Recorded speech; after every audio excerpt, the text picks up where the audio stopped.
안녕하세요. 사연을 즐겨 듣는 20대 후반 여성입니다. 저는 얼마 전 회사에 입사한 지 1년을 간 넘겨 처음으로 연봉 협상을 하게 되었는데요. 회사에서 제 성과를 인정해 주셔 성공적으로 협상을 마치고 이만하면 괜찮은 인생을 살아왔다는 작은 자부심까지 생기게 되었습니다.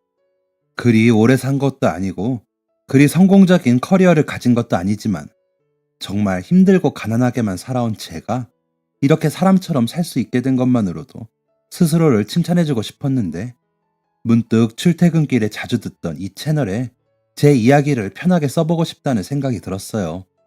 사연을 보내면서 그간 힘들었던 일들을 정리하고 앞으로 어떻게 살아갈지 생각도 할 수 있을 것 같고 무엇보다 그동안 출퇴근하면서 들었던 수많은 감동 사연들에 저 또한 깊은 감동을 받았던 적이 많았기에 제 이야기가 이 채널의 청취자분들께 힘이 될 수 있다면 무척 좋을 것 같다는 생각을 했습니다. 많이 부끄럽지만 어딘가 터놓고 말할 수 없었던 이야기를 지금이나마 풀어놓고 더 멋진 인생을 향해 도약해보려고 해요. 사연을 보내주시는 다른 분들에 비해 나이가 많이 어리지만 저는 정말 순탄치 않은 인생을 살아왔습니다. 물론 쉬운 인생을 살고 있는 사람은 아무도 없을 테고 다들 각자만의 힘든 일을 겪고 단단해지는 게 인생살이라지만 저는 객관적으로 보았을 때도 불우한 과거를 가지고 있는 것 같아요. 일단은 정말 가난했습니다. 특히 성년이 되기 전까지, 유년 시절부터 청소년기까지는 정말 돈이 너무너무 없어서 그 어린 나이에도 돈 생각에 숨이 막힐 정도였어요. 학교를 다니는 내내 전교에서 저보다 더 가난한 아이가 없을 정도니 말 다 했죠. 정말 너무너무 가난해서 매일 밤을 그냥 이대로 눈을 감고 다시 뜨지 않았으면 좋겠다고 생각했어요. 학교에 준비물이 있는 날은 더더욱 간절하게 빌곤 했어요. 준비물을 절대 마련할 수 없었기에 항상 학교에 가면 혼이 났거든요. 물론 제가 가난하다는 걸 알고 있는 선생님들은 그나마 혼내지 않고 친구들과 함께 나눠 쓰라고 말씀해 주셨지만 반 아이들 누구도 저와 함께 준비물을 나눠 쓰고 싶어 하지 않았기에 항상 혼자 남겨지곤 했습니다. 벗어날 수 없는 가난으로 친구 한 번 사귄 적이 없었고 처음에 친해진 친구들도 제가 잘 안 씻어서 냄새가 난다거나 급식을 개걸스럽게 먹는다거나 하는 소문을 내며 저를 따돌리곤 했습니다. 당연할지도 몰라요. 수도세를 못 내서 물이 끊기는 게 일상이었고 집에서 잘 못 먹으니 한 끼 배불리 먹을 수 있는 점심 식사에 집착한 것도 사실이었거든요. 그래도 아주 어릴 때 아버지가 계셨을 때는 이만큼 가난하진 않았습니다. 제가 태어나고 얼마 되지 않아서 어머니가 집을 나가 연락이 끊긴 뒤 아버지는 세를 내서 살고 있던 집을 정리하시고 지방에 계신 할머니 집으로 짐을 싸서 들어왔어요. 할머니 집은 새는 아니었지만 10평도 되지 않는 좁은 평수에 아버지가 어린 시절부터 한 번도 이사를 가지 않고 살았을 정도로 낡고 오래된 집이라 금방이라도 폭삭 무너질 듯 했어요. 시장에서 나무를 팔아 아버지를 키우셨던 할머니는 집을 고치거나 이사를 갈 수가 없었던 거죠. 다행히 할머니 집으로 들어오면서 아버지가 고장난 집을 대대적으로 수리해 줄 수 있었고 엄마가 필요했던 저도 할머니 손에 사랑받으면서 클 수 있었습니다. 그때도 무척 가난했지만 그런 대로 살아갈 정도는 되었던 것 같아요. 일단 저도 학교에 들어가기 전이고 가난해서 유치원도 다니지 않았으니 돈 나갈 일이 거의 없었고 건설 현장에서 일용직 근로를 했지만 무척 성실해서 항상 일이 있었던 아버지도 어느 정도 안정적인 수익을 확보할 수 있었으니까요. 어머니와 함께 살던 집을 정리하고 나니 월세 나갈 일도 없어서 아주 가끔은 제가 먹고 싶어 하는 음식으로 외식도 하는 사치도 부릴 수 있었습니다. 생각해보니 그때가 가장 돈 걱정하지 않고 편안하고 행복하게 살 수 있었던 것 같아요. 성실하고 가정적인 아버지와 인자하신 할머니 밑에서 넉넉하게 살진 않아도 마음만은 부자였습니다. 두 분이 정말 최선을 다해 저를 사랑해 주셨고 혹여 어머니의 빈자리를 느낀다거나 외로워하지 않게 최선을 다해 주셨거든요. 그 어린 나이에도 할머니와 아버지가 얼마나 고생하시는지 느껴질 정도로 두 분은 저 하나만을 위해 사셨습니다. 하지만 초등학교 입학을 얼마 남겨두지 않았을 때 아버지께서 갑작스러운 사고로 세상을 떠나셨습니다. 아버지가 계실 때도 가난했지만 그래도 그나마 세 식구 입에 풀칠하고 살 형편은 되었는데 아버지가 돌아가시면서 가정 형편이 크게 휘청이게 되었습니다. 아니, 휘청인 수준이 아니라 그냥 바닥으로 떨어지게 되었어요. 갑작스러운 아버지의 사망 소식에 큰 충격을 받은 할머니는 며칠을 알아 누우셨어요. 아버지가 일하던 건설 현장에서 위로금이랍시고 얼마 정도 돈을 주긴 했지만 턱없는 금액이었고 그때는 지금만큼 산재보험이 당연시 되지 않던 시절이라 산업재해로 인정을 받으려면 회사와 싸움을 벌여야 했어요. 평생을 시장에서 나물만 팔아 돈을 벌었던 할머니는 아버지의 목숨과 맞바꾼 돈이 너무나 턱없어 억울했지만 아는 것도 없고 어떻게 해야 할지도 몰라 그저 알아누워서 한없이 눈물만 흘렸습니다. 지금까지도 그 어릴 때의 기억이 어제의 일처럼 분명하게 생각이 나요. 아버지는 장례 치를 돈도 모자라 황급히 화장을 하고 할머니는 집에 돌아와서 며칠 동안 식음을 전폐하고 누워서 꼼짝도 하지 않고 눈물만 흘리던 기억이요. 아버지가 돌아가셨다는 사실을 완벽히 이해할 수 없을 정도로 어렸던 저는 처음엔 무슨 영문인지 몰라 어리둥절했지만 할머니가 저를 안고 몇 날 며칠을 목 놓아 우시는 게 많이 무서웠고 아침에 나간 아버지가 돌아와서 할머니를 달래주길 바랬지만 아무리 기다려도 아버지가 오지 않자 차츰차츰 실감을 하기 시작했던 것 같습니다. 앞으로 아무리 기다려도 아버지는 다시는 집으로 돌아오지 않는다는 사실을 깨닫고 나서는 저도 할머니 옆에서 한참을 울었던 것 같아요.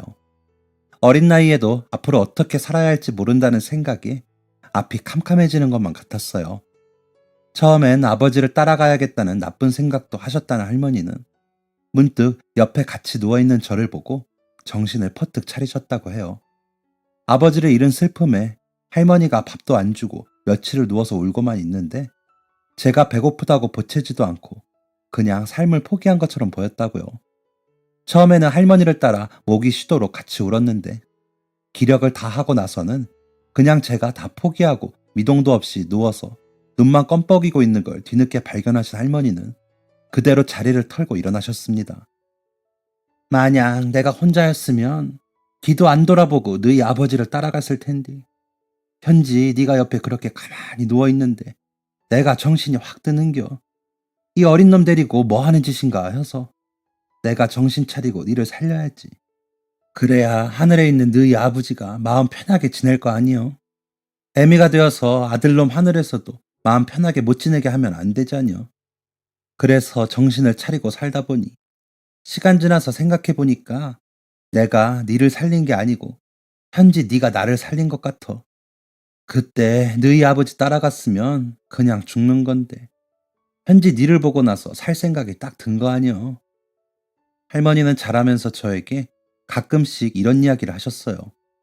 제가 없었으면 그때 할머니도 삶을 포기했을 텐데 제가 성인이 될 때까지는 살아서 저를 돌봐줘야겠다는 생각을 해서 여태까지 사셨다고요.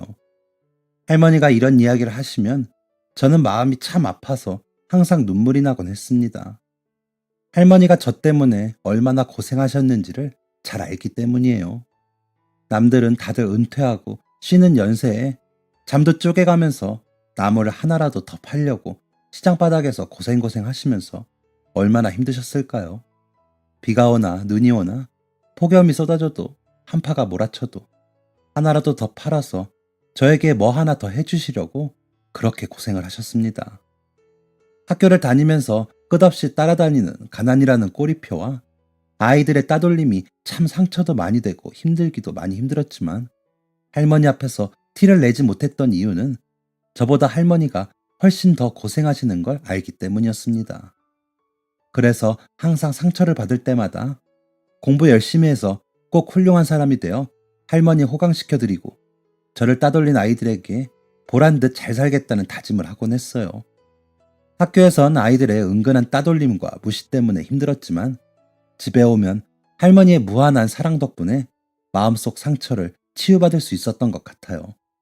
할머니는 가난했지만 누구에게도 기죽지 않고 무척 씩씩하고 친절한 분이셔서 오랫동안 함께 장사해온 시장 상인들과도 두루두루 다 친하게 지내셨고 항상 다른 이웃들에게 따뜻한 관심을 기울여 주셨습니다.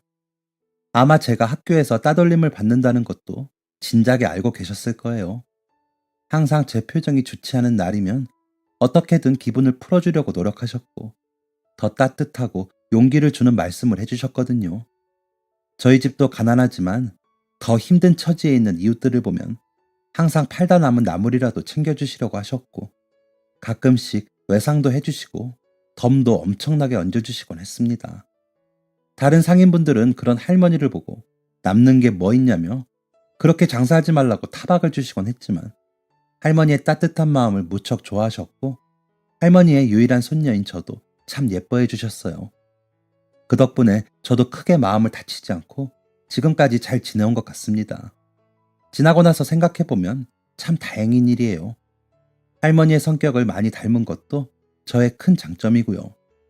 다행히도 중학교에 올라가서는 아이들도 철이 조금씩 들기 시작해서 초등학교 때처럼 대놓고 따돌리거나 가난하다고 놀리는 일이 점점 줄어들었고 조금이지만 대화를 나누는 친구도 생기게 되었습니다.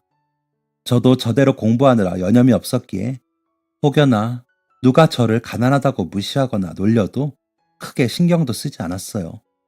그런 사소한 것 때문에 공부할 시간을 날리는 게 너무 아깝다는 생각을 했거든요. 그때쯤 할머니의 연세가 많아지시며 건강이 점점 악화되기 시작했기에 더더욱 마음이 급했습니다.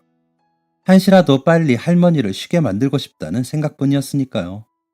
놀림을 받아도 신경 쓰지 않고 제 할 일만 하기 시작하니 저를 따돌리거나 괴롭히려고 하던 아이들도 점점 시들시들해지고 고등학교에 갔을 때 저는 가난에도 불구하고 열심히 공부하는 모범생 이미지가 되어 있었죠.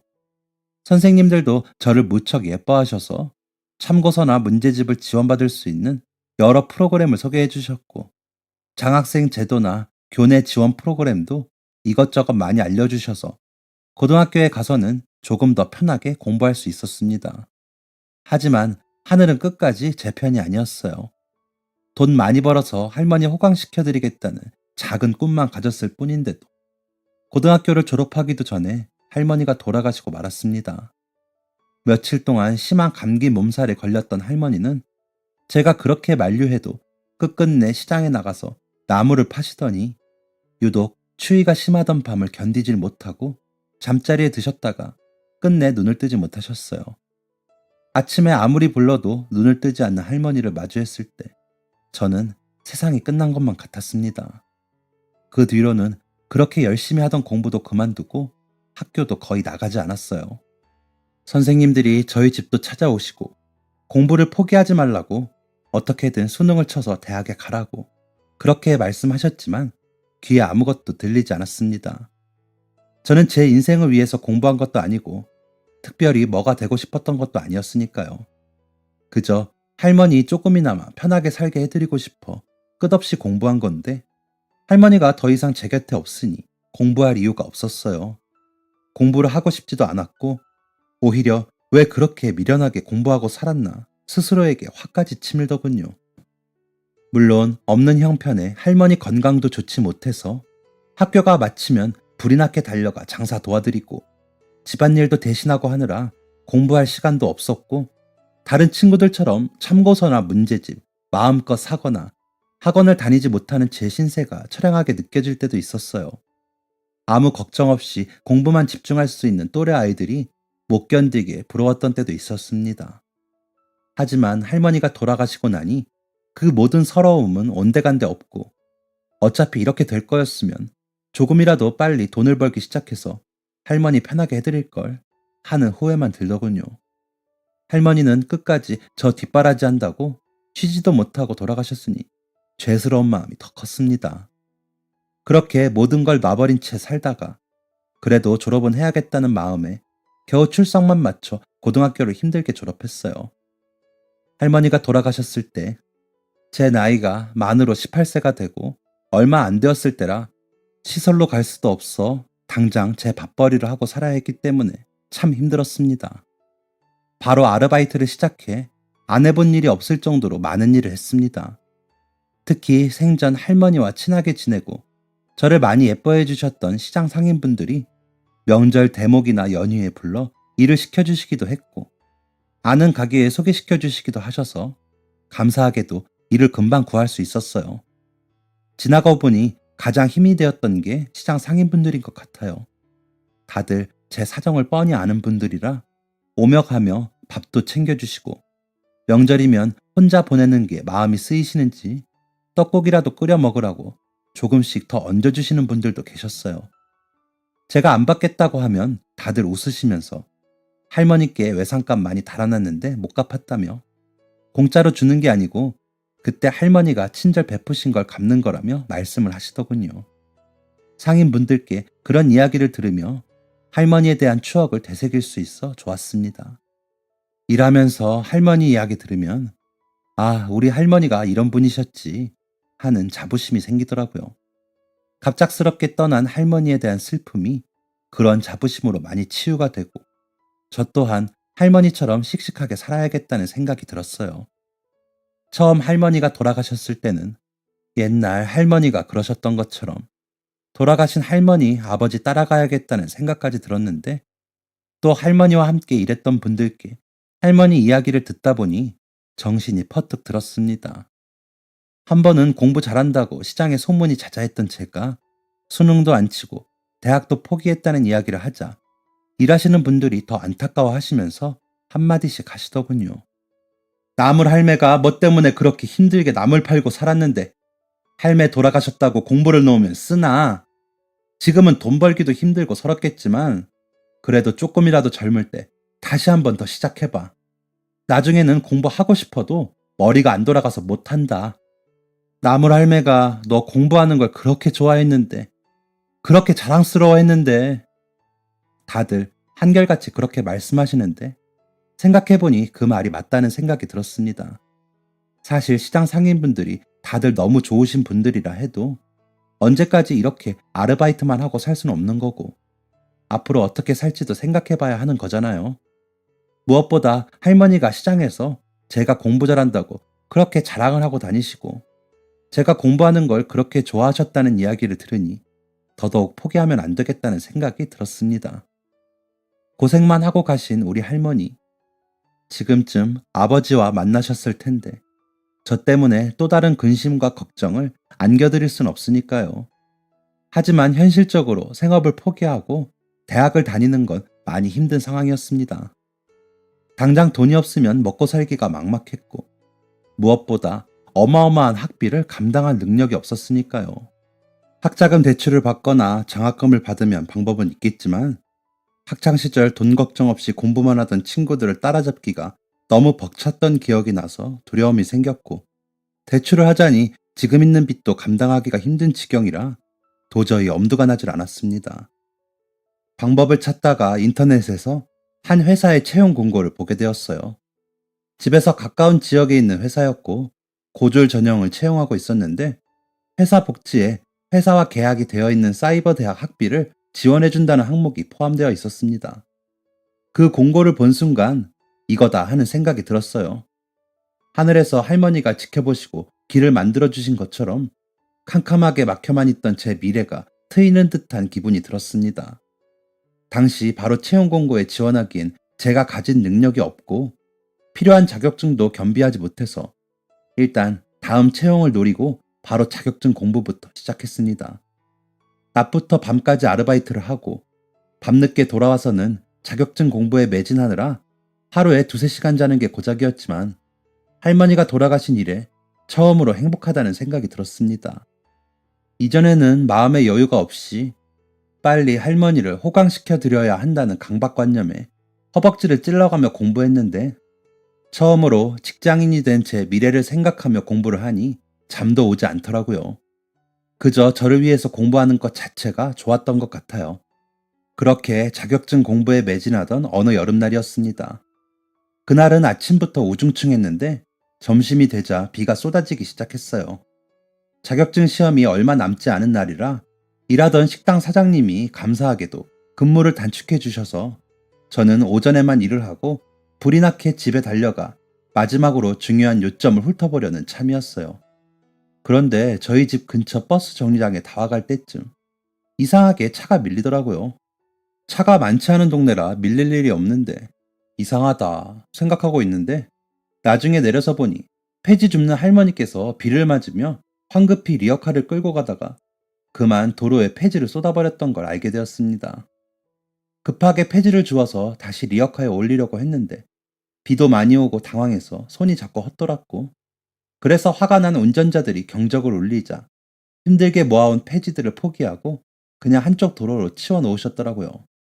몸도 작고 여인 할머니께서 비를 쫄딱 맞으며 차가 오지 않을 때 다시 도로로 나가서 폐지를 주워서 힘들게 들고 오시는데 참 안 되었다는 생각이 들었습니다. 조금이나마 시간을 쪼개 공부를 해야 했지만 축 처진 할머니 어깨를 보는데 왜 그리 돌아가신 저희 할머니 생각이 나던지요. 저도 모르게 할머니 옆으로 가서 함께 폐지를 주워 리어카에 올려드리고 돌아왔습니다.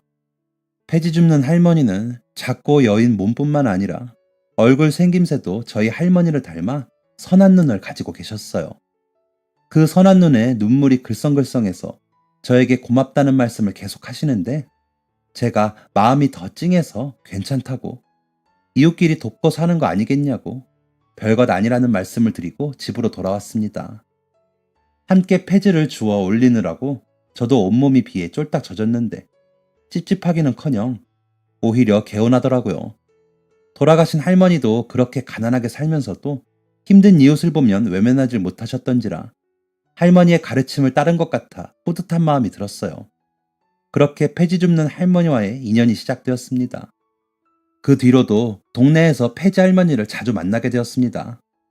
이전까지는 제가 살기에만 바빠 주변 사람들에게 관심을 크게 두지 않았는데 할머니와의 인연이 시작되고 나니 그동안 알아채지 못했던 할머니를 제가 먼저 발견하게 되더라고요. 가끔 인사를 할 때도 있었지만 대체로 그저 멀리서 할머니가 폐지를 줍는 모습을 지켜보다가 집으로 돌아가곤 했습니다. 그냥 멀리서 할머니를 지켜보고 있는 것만으로도 돌아가신 할머니를 만나는 것처럼 마음이 푸근해졌어요. 그러다 가끔은 폐지가 너무 많아 리어카를 끌기 버거우신 것 같으면 가끔 집 앞까지 리어카를 대신 끌어드리기도 하고 종종 택배를 시키거나 해서 집에 종이 박스가 생기면 잘 펼쳐서 할머니께 갖다 드리기도 하면서 가끔씩이나마 안부를 묻고 지냈습니다. 그렇게 그저 가끔 지나가다 만나서 안부를 묻고 사소하게 도우며 지내는 동네 이웃이라고만 생각하고 지냈는데 생각지도 못한 일이 일어나 지금은 할머니와 친손주처럼 애틋한 인연이 되었으니 참 신기한 일이라는 생각이 들어요. 그것도 그냥 평범한 인연이 아니라 상상치도 못했던 행운으로 제 인생을 180도 바뀌게 해주신 분이니 더더욱 신기하고 소중한 인연이네요. 폐지 줍는 할머니와 인연이 깊어지게 된 건 제가 그토록 바라던 회사에 면접을 보러 가는 아주 중요한 날이었어요. 꼬박 1년을 기다려 필요한 자격증을 다 준비했고 조금이나마 합격 가능성을 높이기 위해 어학 점수까지 어느 정도 만들어 놓고 지원을 했습니다. 당당하게 서류 합격을 하고 마지막 관문인 면접만을 남겨놓고 있었죠.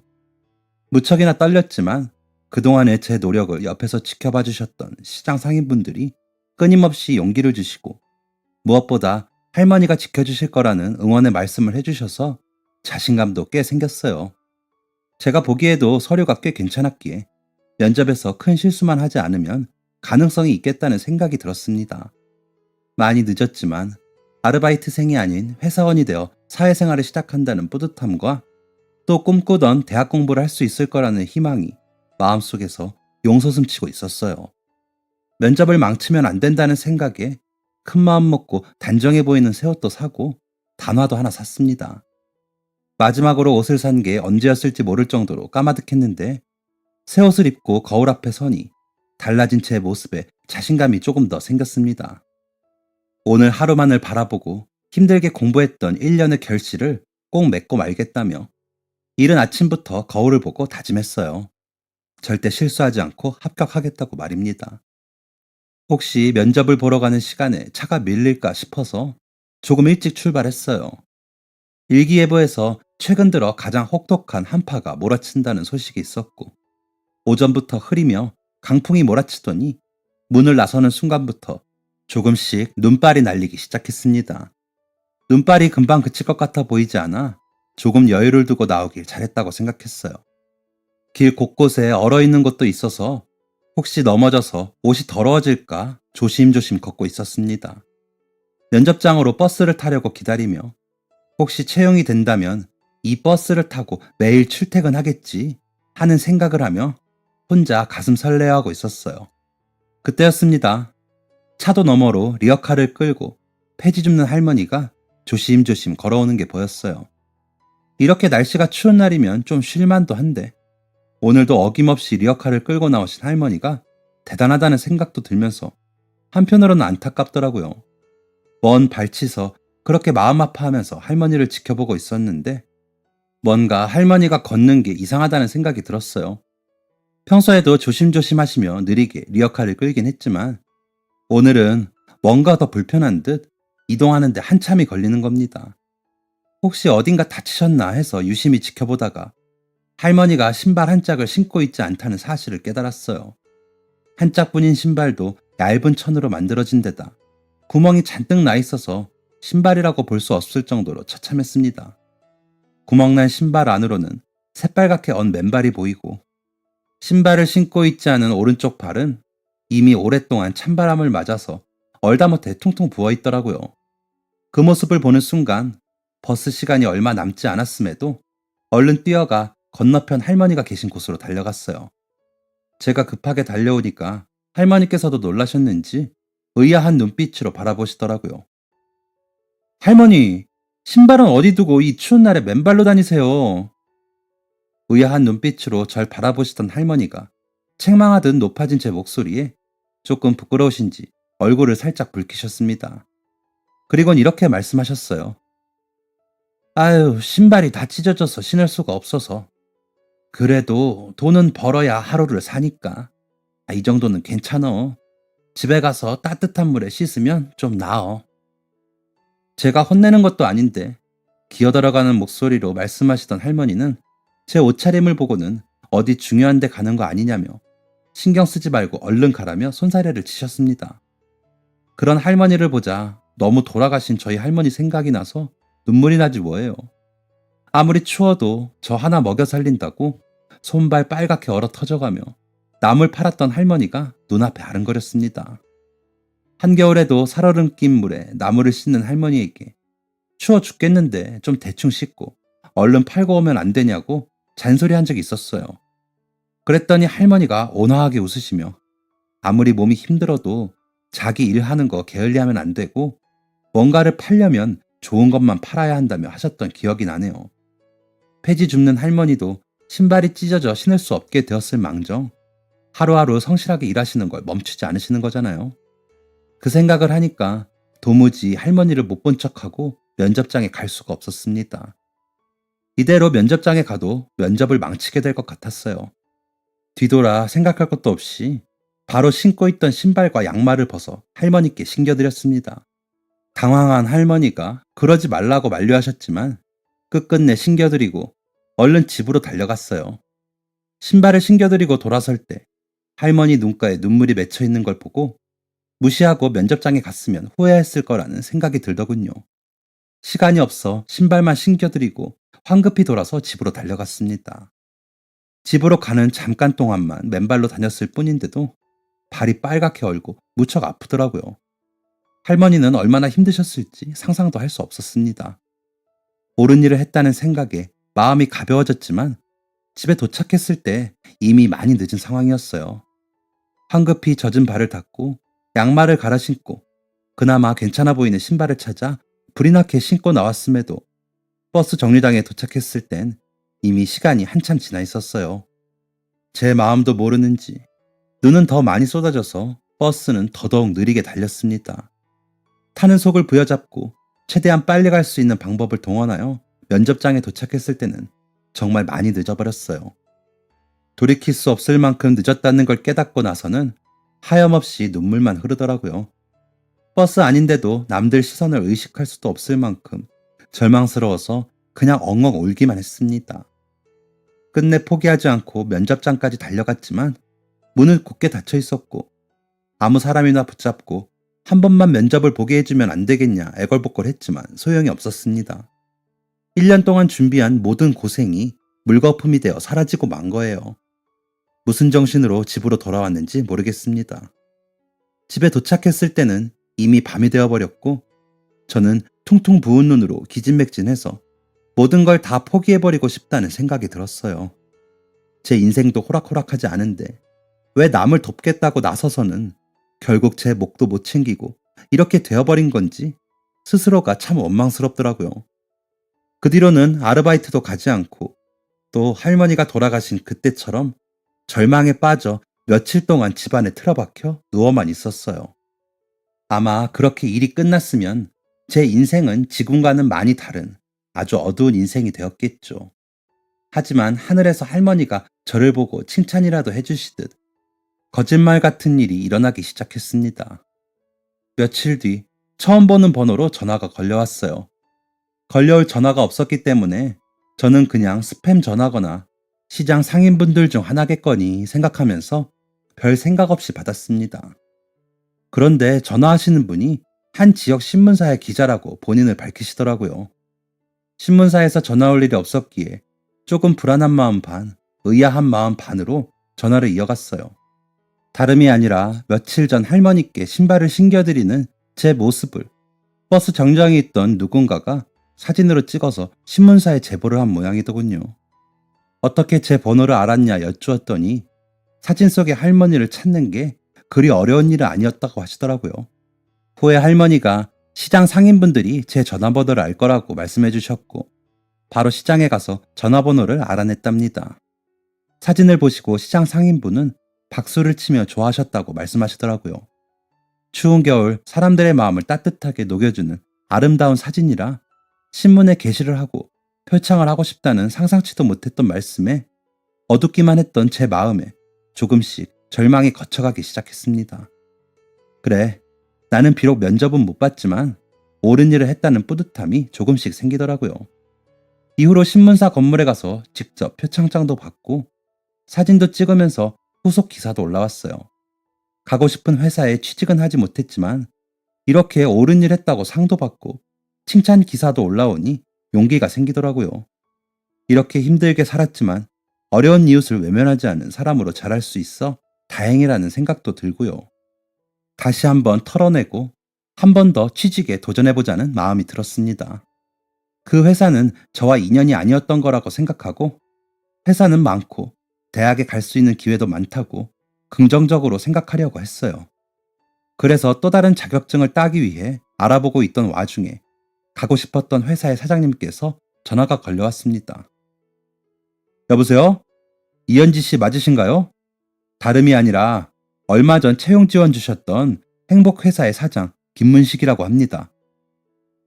생각도 못했던 전화에 깜짝 놀라 얼른 자세를 고쳐 앉으며 대화를 이어나갔습니다.